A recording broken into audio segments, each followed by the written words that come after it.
गांव के आखिरी छोर पर पीपल और जंगली बेलों से घिरा एक पुराना बंगला आज भी खड़ा है। लोग कहते हैं सूरज डूबने के बाद उसकी टूटी खिड़कियों में रोशनी जलती है, जबकि वहां बरसों से कोई नहीं रहता। इधर से किसी औरत के पायल की आवाज आती है और जो दरवाजे तक गया वो कांपता हुआ लौटा। लेकिन उस शाम जब धुंध खेतों पर उतर रही थी, दो लड़के उसी बंगले की ओर बढ़ रहे थे, बिना ये जाने कि अंदर उनका इंतजार कौन कर रहा है। गांव के बच्चों के लिए यह बंगला हमेशा डर और जिज्ञासा का मेल रहा था, मगर अर्जुन के लिए यह बस एक छोड़ी हुई इमारत थी, एक ऐसी जगह जिसे लोगों ने कहानियों से भूतिया बना दिया था। देखा, यही है तुम्हारा मशहूर भूतिया बंगला। बचपन से सब यही बोलते आए, इधर मत जाना, उधर चुड़ैल है, ऊपर साया है। सच कहूं, मुझे तो बस टूटी दीवारें दिखती हैं। टूटी दीवारें रात में कभी कभी दीवारें नहीं लगती अर्जुन। मेरी दादी कसम खाकर कहती थी, यहाँ चौधरी साहब की बीवी की मौत के बाद से कोई चैन से नहीं रहा। तेरी दादी हर पुराने पेड़ में भी आत्मा देख लेती है। चल, आज साफ हो जाएगा कि यहाँ भूत नहीं, बस चमगादड़ और धूल रहती है। और अगर कुछ और हुआ तो तू हमेशा मजाक करता है, लेकिन शाम भी देख जैसे पूरा घर हमें घूर रहा हो। रवि की आवाज में डर साफ था, लेकिन अर्जुन की जिद उससे भी ज्यादा साफ थी। कई सालों से दूर से देखे गए इस बंगले के भीतर कदम रखने का मौका अब उसके सामने था। बस 5 मिनट अंदर जाएंगे, एक चक्कर लगाएंगे और बाहर आ जाएंगे। फिर तू कल पूरे गांव में बता सकता है कि अर्जुन ने भूतों का घर नाप लिया। अगर मैं कल तक बोलने लायक रहा तो जरूर बता दूंगा।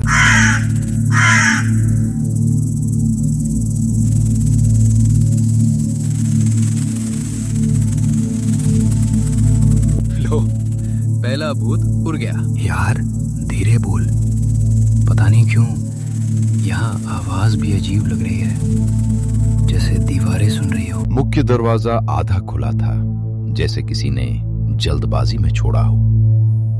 अर्जुन ने उसे हाथ लगाया तो लकड़ी ने एक लंबी कराहती आवाज निकाली और भीतर का अंधेरा उनके सामने खुल गया। वाह, ये तो सोचा था उससे भी बड़ा है। देख, छत कितनी ऊंची है और बदबू भी उतनी ही बढ़िया है। सीलन, धूल और कुछ सड़ा हुआ भी।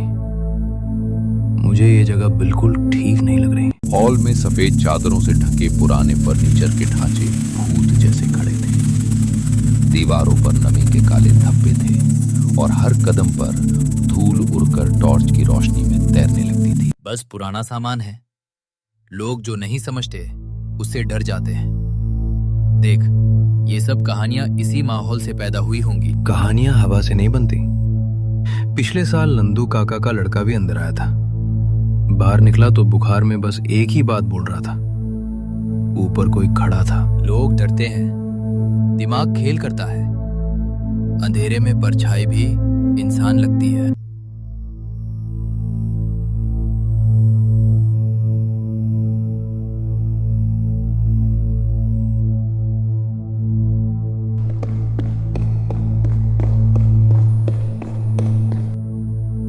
सुना? ऊपर कोई चला है। तूने भी सुना ना? पुराना घर है, लकड़ी बैठती है, छत हिलती है, आवाजें आती हैं। अर्जुन ने जवाब तो दे दिया, पर पहली बार उसकी अपनी रीढ़ में भी एक ठंडी लहर उतरी। आवाज मामूली हो सकती थी, फिर भी उसे लगा जैसे बंगले ने उनकी मौजूदगी महसूस कर ली। चल वापस चलते हैं, हमने देख लिया ना, कोई जरूरत नहीं है अंदर और घुसने की। नहीं, अब आए हैं तो थोड़ा और देखेंगे। बस सामने वाला कमरा, फिर सीढ़ियों तक, उसके बाद निकलते हैं। ठीक है, लेकिन अगर कुछ भी अजीब हुआ हम भागेंगे, बहादुरी दिखाने नहीं रुकेंगे। पक्का।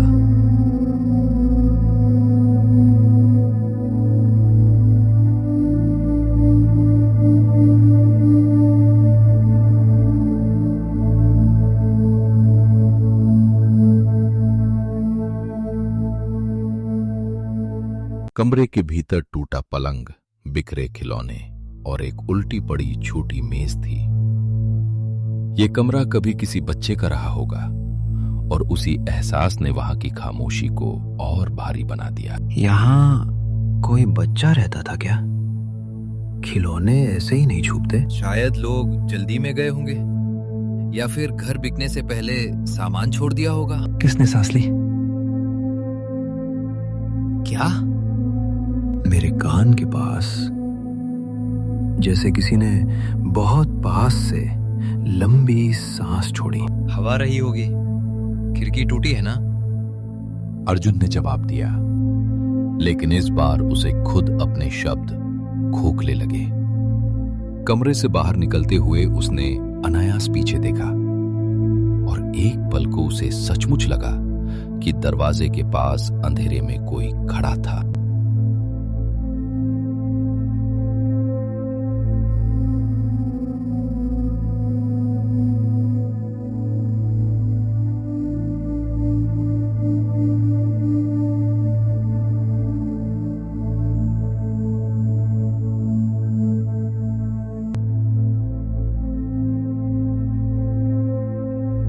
वहां कुछ था क्या?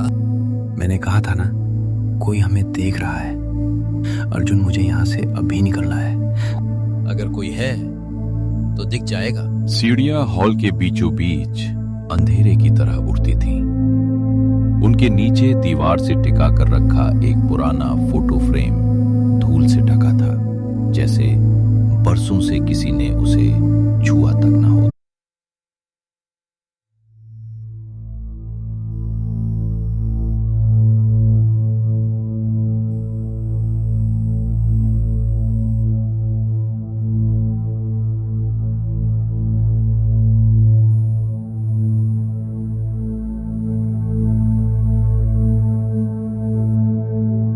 ऊपर मत चलना। जो भी है, अगर है वही है, मुझे यकीन है।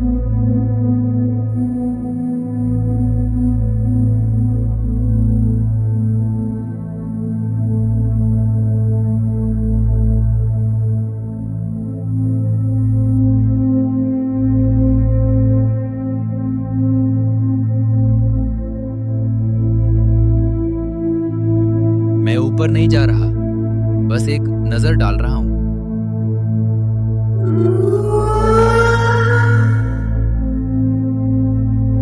फिर वही आवाज, इस बार नीचे से नहीं, ऊपर से भी नहीं, जैसे हमारे बिल्कुल पास से आई हो। कौन है वहां? खामोशी इतनी गहरी थी कि दोनों को अपनी धड़कनें सुनाई देने लगी। और तभी बिना किसी छुअन के सीढ़ियों के पास रखा वो पुराना फोटो फ्रेम हल्का सा हिला। अर्जुन, वो अपने आप हिला। पीछे हट रवि।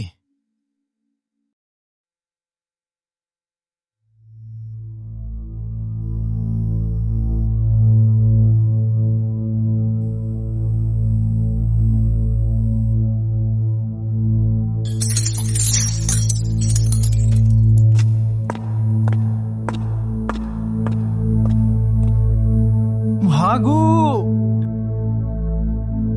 लेकिन अर्जुन के पैर वहीं जम गए, क्योंकि टूटे कांच के बीच पड़ी तस्वीर में जो चेहरा दिख रहा था वो अंधेरे में खड़े किसी और चेहरे से मिलता जुलता लग रहा था।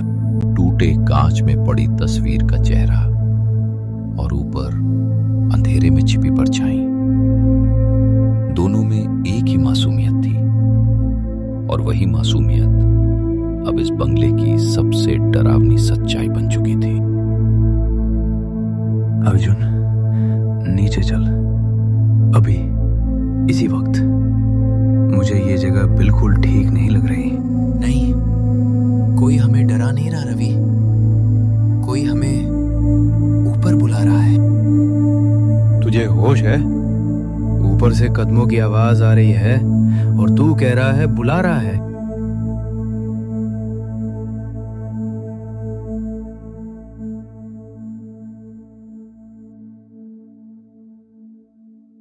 इस को देख, यही चेहरा मैंने अभी देखा था। ये संयोग नहीं हो सकता। अर्जुन ने कांपते हाथों से तस्वीर उठाई। धूल पोंछते ही औरत का चेहरा साफ हुआ। गोल आंखें, फीकी मुस्कान, और उस मुस्कान में कैद कोई पुराना दुख। जो भी है इंसान नहीं है, और जो इंसान नहीं है उससे दूर ही रहना चाहिए। कभी कभी जो दिखता नहीं वही सबसे ज्यादा मदद मांग रहा होता है।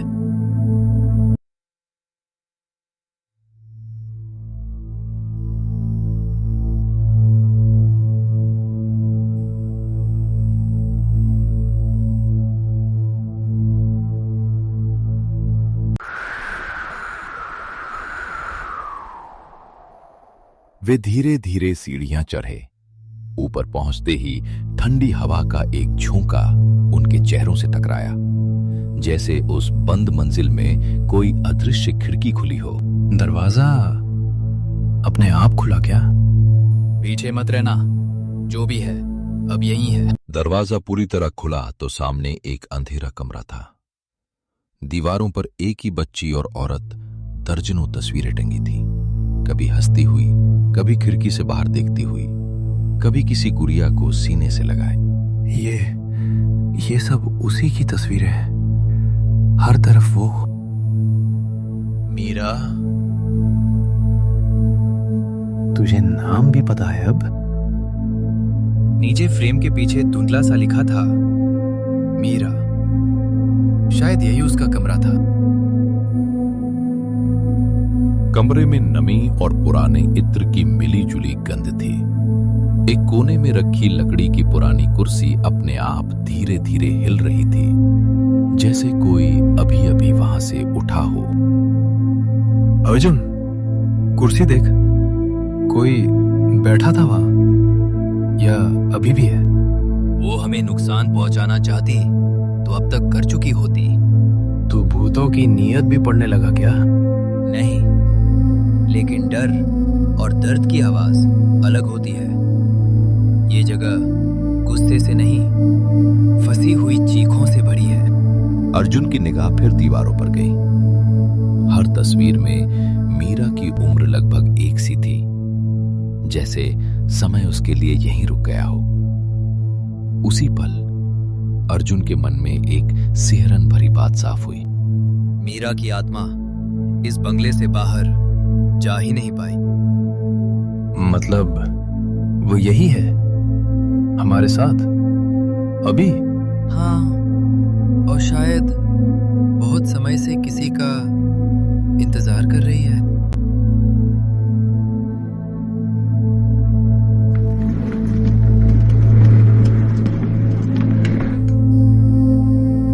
रुक गई।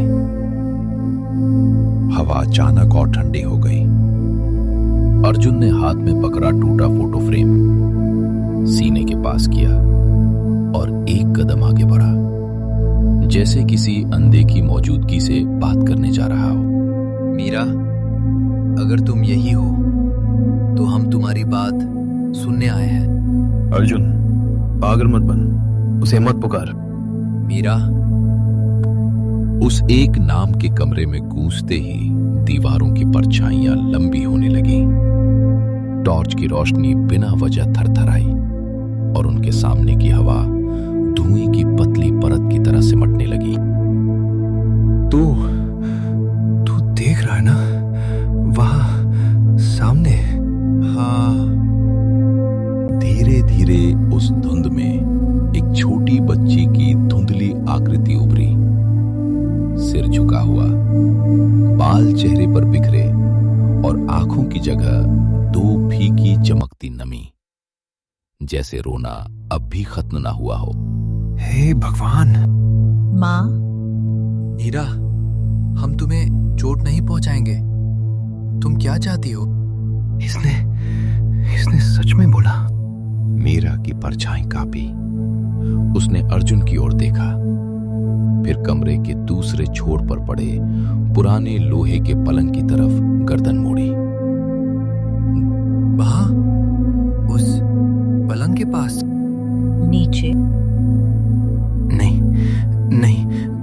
रहा नहीं जा रहा। जो भी नीचे है अच्छा नहीं होगा। अच्छा हो या बुरा, यही सच है। और ये बच्ची इसी सच में अटकी हुई है। पलंग के नीचे घना अंधेरा जमा था। अर्जुन घुटनों के बल बैठा, टॉर्च नीचे की, और धूल की मोटी परत के पीछे लकड़ी का एक छोटा सा पुराना संदूक दिखाई दिया। संदूक? सच में कुछ है वहां? इसे बाहर निकालने में मेरी मदद कर। अगर इसे छूते ही कुछ हो गया तो? कुछ तो पहले से ही हो चुका है रवि। अर्जुन ने संदूक को बाहर खींचा। लकड़ी घिसटने की आवाज कमरे में ऐसे गूंजी जैसे किसी ने बहुत पुराना राज जमीन से खुरच कर बाहर निकाला हो। ये बंद है। ऊपर कुछ लिखा है। धूल हटते ही संदूक के ढक्कन पर उंगलियों से उकेरा गया एक नाम उभरा, मीरा। उसी क्षण कमरे का दरवाजा अपने आप जोर से बंद हो गया।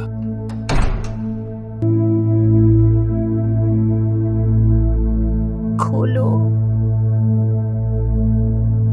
अर्जुन और रवि ने एक साथ पीछे मुड़कर देखा।